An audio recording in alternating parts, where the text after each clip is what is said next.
거룩한 주일 예배의 자리에 나오신 여러분들을 사랑하고 축복합니다. 우리 앞뒤 좌우의 분들하고 한번 인사합시다. 사랑합니다.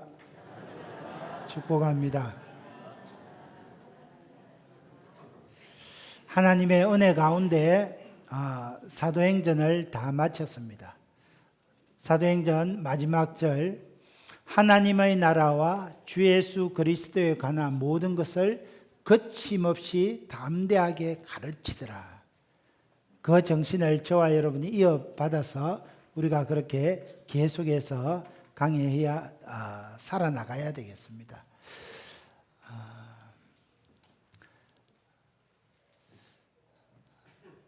제가 특별 광고하는 걸 깜빡 잊어버렸네요. 예, 광고 한 가지 하겠습니다. 예, 오늘 우리 식사할 때 여러분 우리 훈민이 손상기 유나 자매님 아들 우리 훈민이 오늘 예배 참석했네요. 한번 일어서 주세요. 예, 성훈민입니다. 예, 첫째가 이제 훈민이고 이제 신혼부부인데 다음 아들이 태어나면 이름 뭐겠어요? 정음이 훈민정음. 그래서 이름을 지었다고 합니다. 돌잔치 감사해서 오늘 이렇게 떡을 대접하고 또 우리 김일숙 집사님 손자인데 특별히 오늘 이제 송이를 여러분 대접한다고 합니다. 그래서 오늘 식사할 때 송이국이 준비되어 있으니까 꼭 식사하시면 좋겠습니다. 여러분 그리고 오늘 그 주보에 보면 10월 셋째 주에 우리 그 선교사님들을 위한 11월 달에 선교지 방문이 있는데 인도네시아의 김명훈, 송원미, 조영현, 박범의 선교사님들 필요를 위해서 특별 헌금 순서를 갖게 됩니다. 여러분 기도해 주시고 준비해 주시면 감사하겠습니다. 또 10월 셋째 주일 저녁에는 여러분 이제 곧 연말이 다가오고 정책 당회를 하게 됩니다. 내년 그 목회를 위해서 여러분과 함께 우리 당회원들과 또 우리 성도님들 또 우리 교육자들과 여러분들을 위한 소통의 시간을 갖기로 했습니다. 여러분 많이 기도해 주시고 소통의 시간에 여러분 하고 싶은 얘기들 또 이렇게 우리 교회가 나아갔으면 좋겠습니다 하는 이야기들을 해 주시면 내년 목회에 반영하도록 하겠습니다. 많이 기도해 주시고 동참해 주시면 감사하겠습니다. 여러분 오늘 저와 여러분이 살고 있는 이 대한민국에 하나님의 은혜 가운데 이렇게 남북 대화가 진전이 되고 또 이렇게 통일이 눈앞에 점점 다가오는 것 같습니다. 하나님의 은혜로 자유민주 평화 통일을 이루어 가야 되겠습니다. 그런데 오늘 우리 대한민국의 작금의 현실은 그렇게 우리 기독교에 대해서 교회에 대해서 성도에 대해서는 호의적이지 않은 것 같습니다. 그래서 대한민국에 여러 종교들이 있지만은 천주교 또 불교 심지어 이단들 앞에도 강단용은 아닌데 용서해 주십시오. 개자는 안 붙입니다. 그런데 지금 안 믿는 사람들이 우리 기독교 앞에 개자를 붙여서 우리 기독교를 폄하하고 훼손시키고 교회를 욕하고 성도들을 지탄하는 것이 오늘 작금의 현실입니다. 이러한 시대에 우리 교회가 어떻게 하나님 앞에 바로 서야 되고 우리 성도들이 살아내야 될까 그렇게 기도하다가 하나님께서 자기 소견에 옳은 대로 행하던 그 시대에 한 사람 사무엘을 세우시고 사무엘을 통해서 하나님의 마음에 합한 다윗을 세워가시는 사무엘 상하 말씀을 택하게 되었습니다. 앞으로 주일마다 사무엘 상하 말씀을 통해서 오늘 이 시대에 우리 기독교회가 우리 성도들이 이 시대에 기독교를 폄하하고 회방하는 모든 사람들의 생각을 바꾸어 놓는 그런 삶을 살아가야 되겠습니다. 특별히 오늘 읽은 사무엘상 이 말씀은 당시의 대제사장 엘리가 하나님을 생각하고 하나님 중심으로 살아야 되는데 엘리가 하나님보다 자식을 더 사랑합니다. 엘리의 두 아들은 제사장이었는데 이 제사장 홈리와 비나스가 하나님 앞에 예배 드리는 그 일보다 예배의 제사의 제물에 더 관심이 있었습니다. 그런 엘리의 가정을 심판하시는 것, 그것이 오늘 사무엘상 4장의 내용입니다. 그래서 마지막 결말부에 보면 하나님의 영광이 떠났다, 이렇게 성경은 이야기합니다. 오늘 저와 여러분이 예배를 드리면서 우리가 가져야 될 그 질문은 하나님의 영광이 떠나지 아니하고 하나님의 영광이 우리 가운데 계속해서 영원토록 머물러 있게 하기 위해서는 우리가 어떻게 살아야 할까? 그것을 오늘 이 시간에 살펴보고자 합니다. 하나님의 영광이 우리 가운데 머물기 위해서 힘써야 할 첫 번째 일은 미신적인 신앙을 버려야 됩니다. 1절을 보십시오. 사무엘의 말이 온 이스라엘이 전파되니라. 나가서 블레셋 사람들과 싸우려고 에벤에셀 곁에 진치고 블레셋 사람들은 아벡에 진쳤더니, 여러분 지도에 보면 여기가 여호와의 전이 있는 실로입니다. 실로에서 좀 더 나아가면 에벤에셀이 있고 그 맞은편에 아벡이 있습니다. 이스라엘 백성들은 에벤에셀에 진치고 맞은편 아벡에 블레셋 군대가 진을 쳤습니다. 여러분 당시 블레셋 군대는 가나안에서 유일하게 철제 기술을 보유하고 있었습니다. 그래서 이 철제 기술을 가지고 철병거를 가진 그런 강력한 군대였습니다. 이 블레셋은 이 강력한 군사력으로 이스라엘을 완전히 지배하고자 했습니다. 사사기 13장 1절에 의하면 그 당시 엘리 당시 이스라엘은 블레셋 밑에서 20년 동안 속국으로 블레셋의 지배를 받고 있었습니다. 그래서 오늘 본문에 등장하는 이 전투는 이스라엘이 이 블레셋의 전투에서 해방되기 위해서 오늘 지금 블레셋과 전투를 벌이는 겁니다.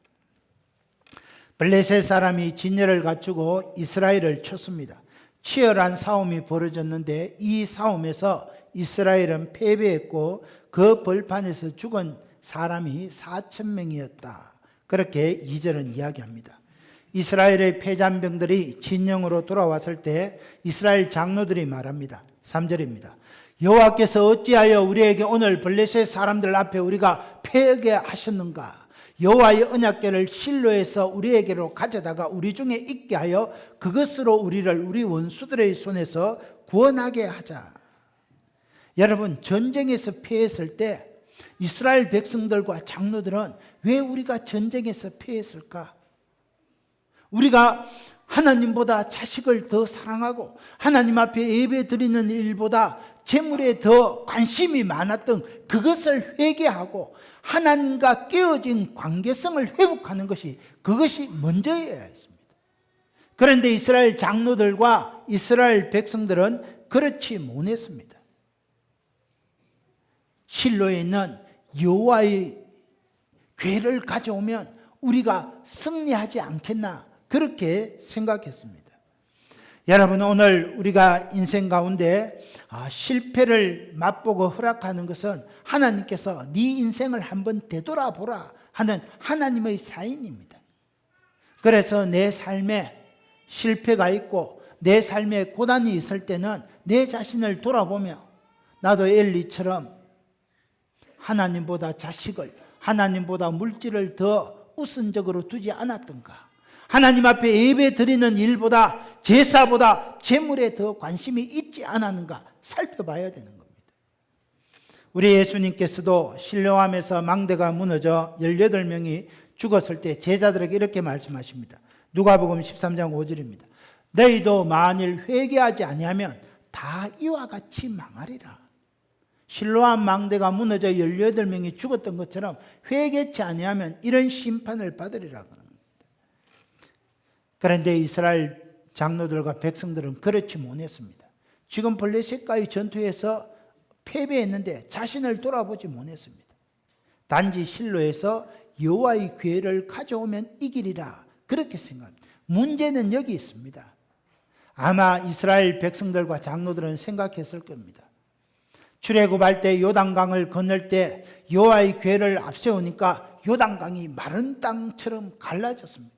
여호와의 궤를 앞세우고 난공불락의 요새 여리고성을 거느니까 여리고성이 하루아침에 무너졌습니다. 생각했습니다. 여호와의 궤를 가지고 나아가면 저 블레셋을 물리치고 블레셋의 속박에서 해방되리라. 여러분 맞습니까?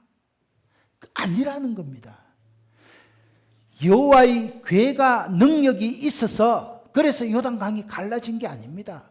여호와의 궤가 능력이 있어서 여리고성이 무너진 것이 아닙니다. 여호와 하나님께서 임재하셨기 때문입니다. 이스라엘 백성들이 요단강을 건널 때 여리고성을 무너질 때 여호와의 궤를 앞세운 것은 여호와 하나님이 우리와 함께 하시면 우리가 이길 수 있습니다. 이 신앙 고백이었습니다.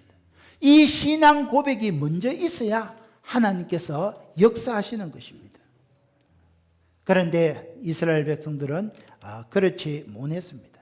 단지 여호와의 궤를 가져오기만 하면 자신을 돌아보지 아니하고 깨어진 하나님과의 관계를 회복하지 아니하고 미신적으로 여호와의 궤만 갖다 놓으면 승리하리라. 그렇게 생각한 것이 문제였습니다. 4절입니다. 이에 백성이 실로에 사람을 보내어 그룹 사이에 계신 만군의 여호와의 언약궤를 거기서 가져왔고 엘리의 두 아들 제사장 홈리와 비나스도 하나님의 언약궤와 함께 거하였더라. 그래서 여호와의 언약궤를 실로에서 에베네셀로 가져옵니다.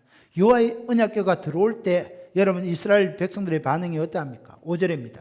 여호와의 언약궤가 진영에 들어올 때 온 이스라엘이 큰 소리로 외치며 땅이 울는지라. 여러분 지금 이스라엘 상태가 어떠합니까? 블레셋과의 방금의 전투에서 4,000명이 덜빠져 죽었습니다. 그래서 의기소침하고 있는데 실로에서 하나님의 여호와의 언약궤가 들어오니까 사기 충전해서 구함 함성을 지르는데 지진이 일어날 정도로 땅이 울릴 정도로 큰 함성을 질렀습니다. 그러면 아벡이 진치고 있는 블레셋 군대는 어떠했겠습니까? 지금 이스라엘 군대와의 전투에서 4,000명을 죽이고 승리를 거두고 저 이스라엘 진영에서 다음에는 어떤 행동을 취할까 살펴보고 있는데 갑자기 이스라엘 지죽은 듯이 의기소침해 있어야 될 이스라엘 진영에서 함성이 울려 퍼지고 땅이 울릴 정도의 큰 소리가 울려 퍼지는 겁니다. 그래서 도대체 이스라엘 전쟁에 무슨 일이 일어났을까 첩자를 보내어 알아보니 여호와의 궤를 가져왔다는 겁니다. 이것을 들은 블레셋 군대가 어떠합니까? 7절입니다. 블레셋 사람이 두려워하여 이르되 신이 이스라엘의 신이 이스라엘 진영에 이르렀도다 하고 또 이르되 우리에게도 화로다 전날에는 이런 일이 없었도다. 그래서 두려워합니다. 8절입니다. 우리에게 화로다 누가 우리를 이 능한 신들의 손에서 건지리요 그들은 광야에서 여러 가지 재앙으로 애굽인을 친 신들이니라. 아마 블레셋 사람들은 출애굽할 때 하나님께서 여러 가지 재앙으로 애굽인들을 물리친 그 소식을 들었던 것 같습니다. 그래서 우리에게 화로다. 우리가 이제 어찌할꼬 그렇게 이야기합니다. 그러나 블레셋은 어떤 결정을 내립니까? 9절입니다. 너희 블레셋 사람들아 강하게 되며 대장부가 되라. 너희가 히브리 사람의 종이 되기를 그들이 너희의 종이 되었던 것 같이 되지 말고 대장부 같이 되어 싸우라. 이 전쟁에서 패하면 히브리인들의 종이 될 테니 두려워하지 말고 죽기를 각오하고 싸우자. 그렇게 결단했습니다.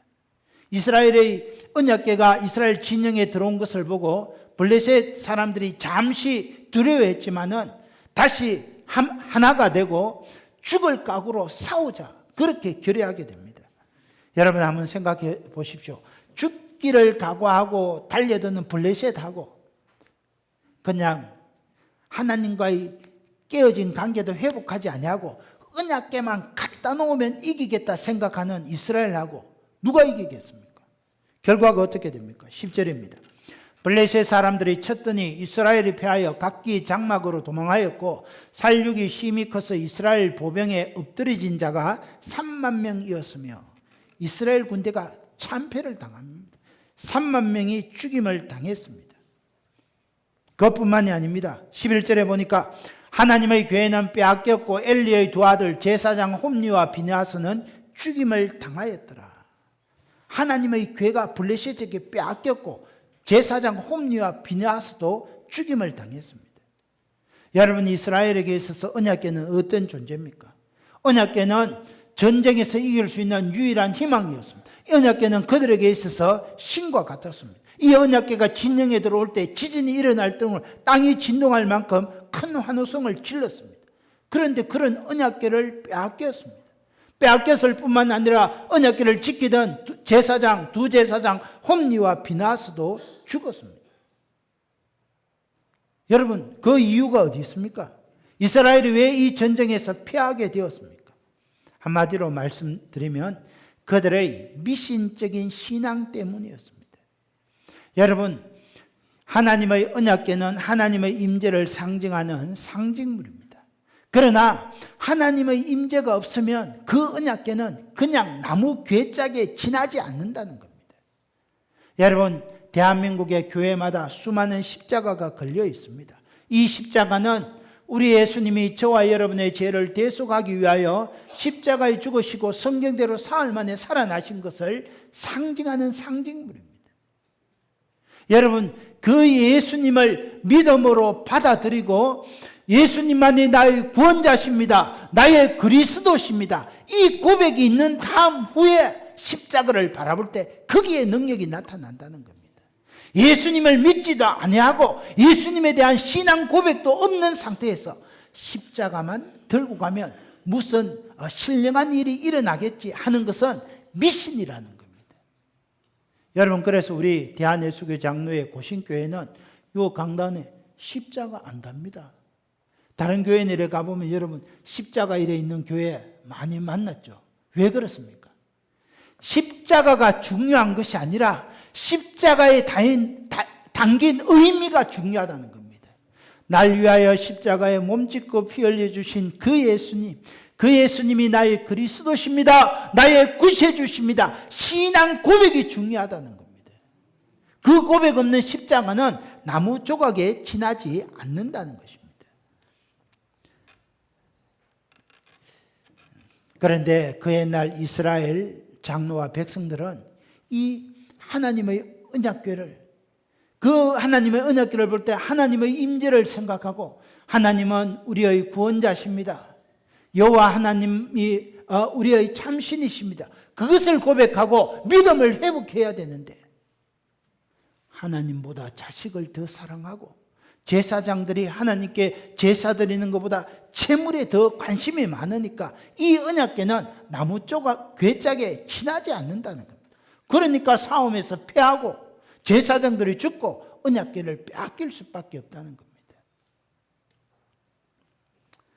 오늘 이 시대 사람들은 십자가를 아주 좋아합니다.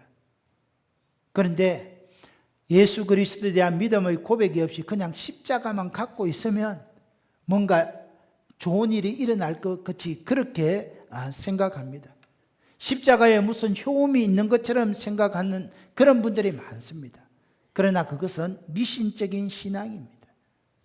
이스라엘이 그 미신적인 신앙 때문에 블레셋과의 전투에서 참패를 당하게 됩니다. 여러분, 이런 미신적인 신앙은 오늘 가톨릭에 많이 있습니다. 가톨릭은 십계명 중에 이런 형상을 만들지 말라는 2계명을 없애버리고 수많은 형상을 만들어버립니다. 그래서 성당에 가보면 그 마리아 형상, 성인들의 형상이 얼마나 많은지 모릅니다. 얼마 전 신문에 보니까 마리아 상에서 이렇게 피눈물이 나니까 뭐 신령한 그런 효험이 있는 모양이다 생각해서 그 마리아 상으로 몰려드는 수많은 사람이 몰려들었다는 그런 뉴스를 접하기도 했습니다. 여러분, 중세 교회사를 읽어보면 이 중세 가톨릭 성당에서 예수님의 이 나무 십자가를 토막토막 내어서 우리 불교에서 석가모니의 진신사리를 보관하듯이 수많은 교회에 많이 보관했다고 합니다. 예수님의 십자가는 한 개입니다. 그런데 그 교회의 모든 십자가를 다, 나무 조각들을 다 모으니까 수백 개의 십자가를 만들고도 남을 만큼 많이 모였다고 합니다. 그건 뭡니까? 다 가짜라는 겁니다. 여러분, 이처럼 미신적인 신앙이 있으면 하나님의 임재를 경험할 수 없다는 겁니다. 오늘 하나님의 복은 하나님을 믿는 자에게 임합니다. 믿음 없이, 신앙 고백 없이 그런 신앙의 상징물을 의지하는 것은 미신적인 신앙이요 어리석은 일이라는 겁니다. 문제는 오늘 우리 성도들 가운데도 이런 생각을 가진 분들이 종종 있다는 겁니다. 내가 교회 열심히 다니고 헌금 잘하면 하나님이 나를 지켜주시리라, 그렇게 생각하는 분들이 종종 있습니다. 여러분, 물론 주일 예배가 중요합니다. 그러나 그보다 더 중요한 것은 주일 예배를 통해서 살아계신 하나님을 만나고 하나님께 내 신앙을 고백하고 하나님 앞에 모든 영광을 올려드리는 그것이 더 중요하다는 겁니다. 그럴 때 주일 드리는 이 예배가 살아있는 예배가 된다는 것입니다. 그런 마음으로, 그런 자세로 하나님 앞에 나아갈 때, 예배 드리고 헌금할 때 하나님께서 기억하시고 복을 내려주시는 겁니다. 여러분, 이것은 형식의 문제가 아니라 우선순위의 문제입니다. 내가 오늘 하나님 앞에 예배 드리는 내 믿음의 동기와 목적이 어디에 있느냐는 겁니다. 하나님께서 그것을 보신다는 겁니다. 제가 아는 어떤 분은 교회에 와서 이렇게 예배 드리다가 어느 날 하나님 말씀을 읽다가 11조를 드려봐라, 네가 차고 넘치도록 내가 복을 부어주리라, 이 말씀을 읽고 요즘 말로 필이 꽂혔습니다. 그래서 11조 생활을 열심히 합니다. 여러분, 뭐가 문제입니까? 이분은 지금 나를 구원해 주신 하나님, 천지의 창조주 되신 그 하나님 앞에 신앙 고백으로 11조 생활을 하는 게 아니라 부자 되기 위해서 11조 생활하는 겁니다. 헌금 드리는 그 동기와 목적이 잘못되었다는 겁니다. 또 이런 분이 있습니다. 평상시에는 기도 안 하고 그냥 마음대로 삽니다. 그러다가 갑자기 자기 생업에 사업이 부도당하게 되었다, 어려운 일을 당하게 되었다, 이러면 갑자기 하나님 앞에 와서 전부에 의지하소서, 손 들고 왔습니다, 하나님 도와주세요. 그래서 이런 새벽기도 한 번 안 나오던 사람이 갑자기 새벽기도 나옵니다. 수요 예배 나오고 철야 예배까지 합니다. 주님, 내 발등에 불을 꺼주십시오. 그래서 하나님께서 발등에 불 꺼주면 어떻게 합니까?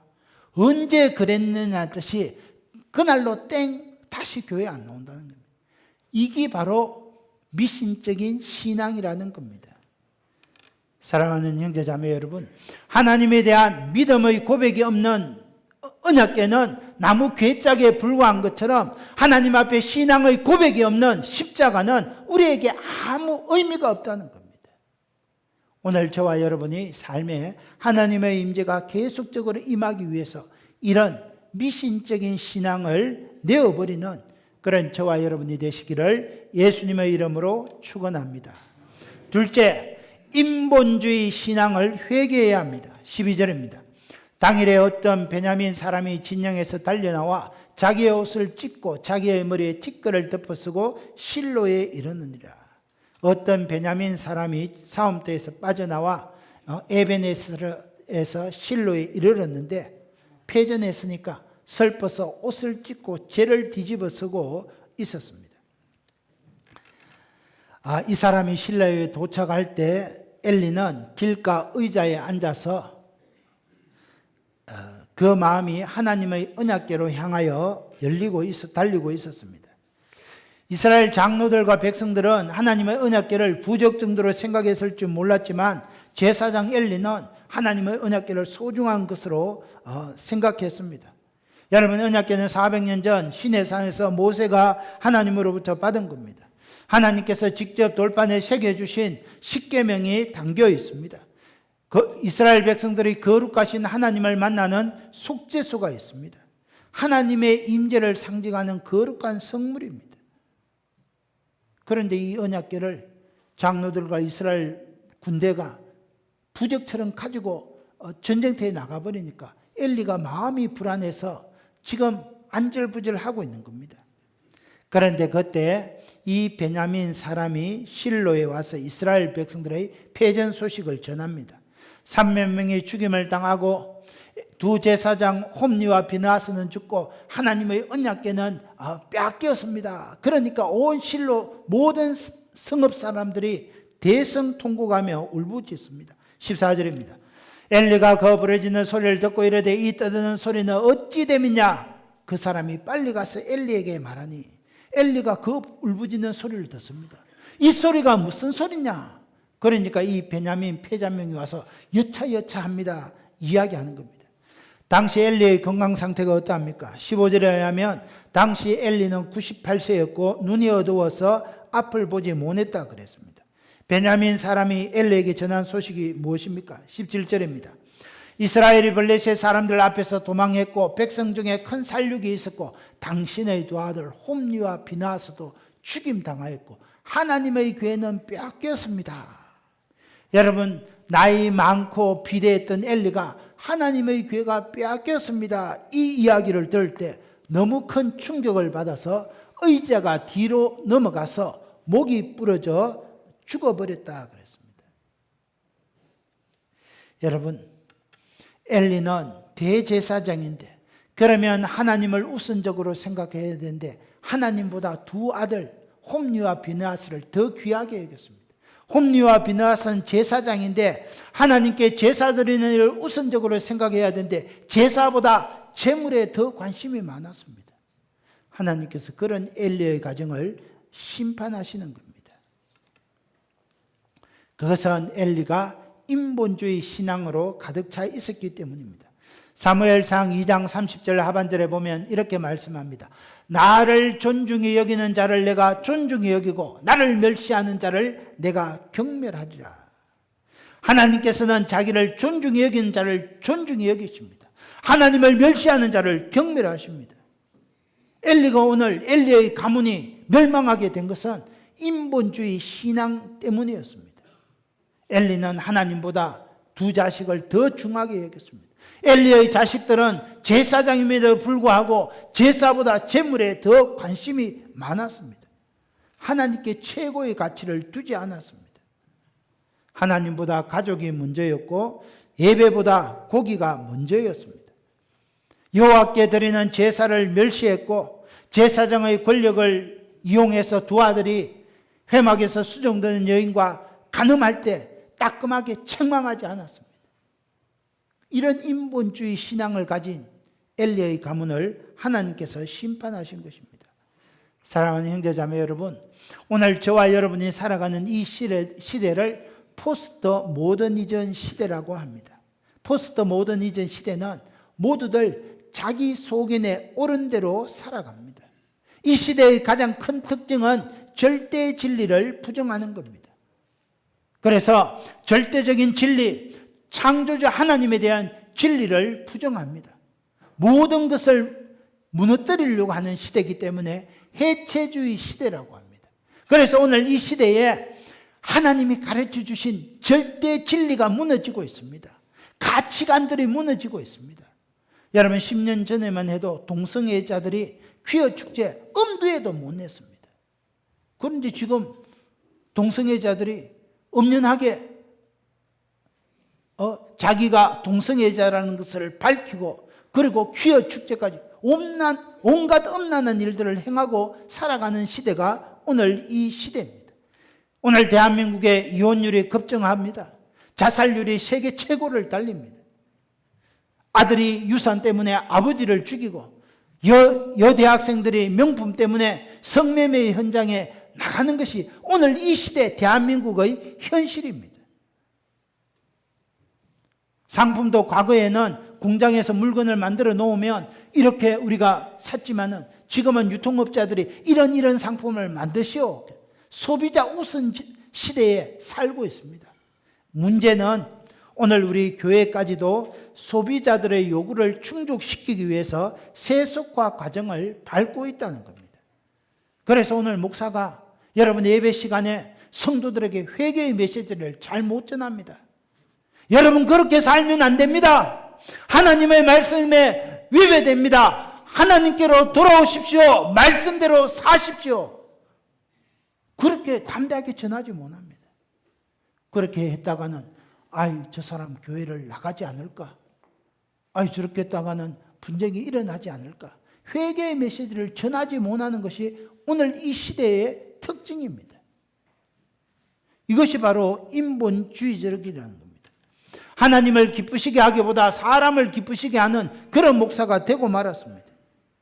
교회가 이처럼 인본주의와 세속주의에 흘러가면 여러분, 우리 교회는 결국 유럽의 교회와 같이 문을 닫게 된다는 겁니다. 100여 년 전만 해도 영국 교회가 우리 조선 땅에 선교사를 파송했습니다. 그런 영국 교회가 이런 인본주의에 물들고 세속가의 길을 걸어가게 되니까 지금 영국 교회, 유럽 교회 텅텅 비었습니다. 교회당이 모스크로 이슬람에 넘어가고 교회는 술집이 되고 여러분, 유흥장으로 바뀌어 버리게 된 것이 오늘 유럽 교회의 현실입니다. 이처럼 인본주의와 물질주의는 하나님께 드리는 예배를 무가치하게 여기고 하나님을 수단으로 여겨 버립니다. 그러므로 오늘 저와 여러분이 하나님의 영광이 계속해서 우리에게, 우리 가정에, 우리 교회에 머물기 위해서는 인본주의 신앙에서 벗어나야 합니다. 철저하게 하나님 중심이 되어야 됩니다. 하나님께만 영광 돌리는 예배가 되어야 됩니다. 내 온 마음과 온 힘과 온 성품을 다해서 하나님께 나아가고 우리 예수님처럼 이웃을 사랑하고 이 사회에 거룩한 영향력을 미쳐야 됩니다.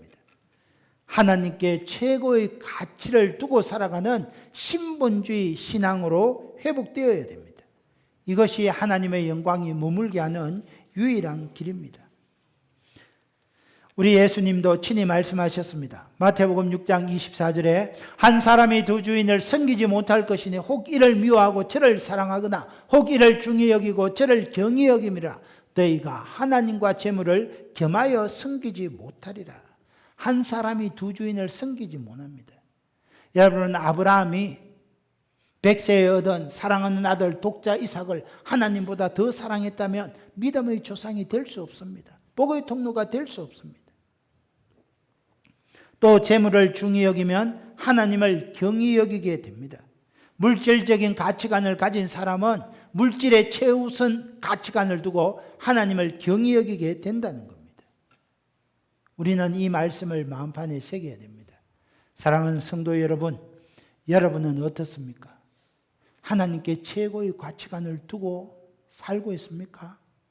혹시 엘리처럼 하나님보다 여러분 자식을 더 소중히 생각하지 않습니까? 두 아들 홈리와 비느하스처럼 하나님께 예배 드리는 그 일보다 여러분 잿밥에 더 관심 많은 것 아닙니까? 그렇다면 그런 인본주의 신앙에서 돌아와야 합니다. 나에게로 돌아오라. 하나님 중심으로, 말씀 중심으로, 교회 중심으로 돌아와야 한다는 겁니다. 그럴 때 하나님의 영광이 여러분 가운데 임하게 되고, 여러분 요단강이 갈라지고 홍해가 갈라지고 여리고성이 무너졌던 기적을 체험할 수 있는 겁니다. 이런 은혜가 있게 되기를 주의 이름으로 축복합니다. 끝으로 하나님을 존중히 여겨야 됩니다. 19절입니다. 그의 며느리인 비느하스의 아내가 임신하여 해산 때가 가까웠더니 하나님의 교회를 빼앗긴 것과 그의 시아버지와 남편이 죽은 소식을 듣고 갑자기 아파서 몸을 구부려 해산하고, 그때 엘리의 며느리 비느하스의 아내는 임신 중이고 출산할 때가 가까웠습니다. 그런데 갑자기 하나님의 교회를 빼앗겼고 시아버지가 죽고 남편이 죽었다는 소식을 듣고 큰 충격을 받게 됩니다. 갑자기 진통이 시작되었습니다. 그래서 일어나 구부려 해산을 하고 거의 죽게 되는데, 그때 곁에 있던 여인들이 무엇이라고 합니까? 20절 하반절입니다. 두려워하지 마라, 네가 아들을 낳았다. 그러나 이 비느하스의 아내는 아무 대답도 없고 관심도 없었습니다. 그 아들의 이름을 무엇이라고 짓습니까? 아들의 이름을 이가봇이라 지어주고 하나님의 영광이 이스라엘에서 떠났다, 그렇게 이야기했습니다. 그 후 20년 동안 이스라엘은 블레셋의 압제하에 있게 됩니다. 사랑하는 형제자매 여러분, 하나님의 영광이, 하나님의 임재가 떠나면 우리는 불신자와 다를 바가 없습니다. 하나님의 임재와 영광이 떠난 목사 아무것도 아닙니다. 하나님의 임재와 영광이 떠난 교회, 죽은 교회입니다. 하나님의 임재와 영광이 없는 가정, 죽은 가정입니다. 하나님의 임재와 영광이 없는 구역 모임, 죽은 모임입니다. 우리는 항상 우리 가정에, 우리 구역 모임에, 우리 교회에 하나님의 임재와 영광이 임하도록 힘써야 됩니다. 그러려면 미신적인 신앙을 버려야 됩니다. 하나님보다 더 소중히 여기는 인본주의 신앙에서 돌아와야 합니다. 무엇보다 하나님을 존중히 여겨야 됩니다. 그렇다면 하나님을 존중히 여기는 징표가 무엇입니까? 그것은 예배 시간을 존중히 여기는 겁니다. 여러분, 하나님을 존중히 여기는 사람은 하나님 앞에 예배드리는 이 시간을 우선적으로 둡니다. 그러면 여러분 예배에 지각하지 않는다는 겁니다. 종교개혁 시대에 존 칼뱅은 여러분 예배 시간에 하품 한번 하면 뭐예요? 당신 하루 금식하시오. 예배 시간에 오늘처럼 휴대폰 이렇게 탁 내면 당신 일주일 금식하시오. 그렇게 종교개혁 시대 엄격히 예배 시간을 지켰습니다. 또 다른 한 가지는 물질을 구별하는 겁니다. 하나님 앞에 예물을 구별하여 드리는 겁니다. 여러분, 헌금 많이 하고 작게 하는 것, 그것이 중요한 것이 아닙니다. 정성을 다해서 날 구원하여 주신 하나님 아버지, 하나님의 백성 삼아주신 하나님 아버지, 천국 백성 삼아주신 하나님 아버지 감사합니다. 이 마음의 중심으로 물질을 구별해서 하나님께 드려야 한다는 겁니다. 그럴 때 하나님께서 그 예물을 받아주시는 겁니다. 하나님은 예배를 멸시하는 죄를 결코 용납하지 않습니다. 사무엘상 2장 29절입니다. 너희는 어찌하여 내가 내 처소에서 명령한 내 제물과 예물을 밟으며 내 아들들을 나보다 더 중히 여겨 내 백성 이스라엘이 드리는 가장 좋은 것으로 너희들을 살찌게 하느냐. 하나님께서 엘리의 집을 책망하신 내용입니다. 사랑하는 형제자매 여러분, 말씀을 맺습니다. 하나님의 영광이 우리 가정에 머물고, 하나님의 영광이 우리 교회에 머물고, 하나님의 영광과 임재가 우리 구역에 머물기 위해서 여러분 미신적인 신앙은 버려야 됩니다.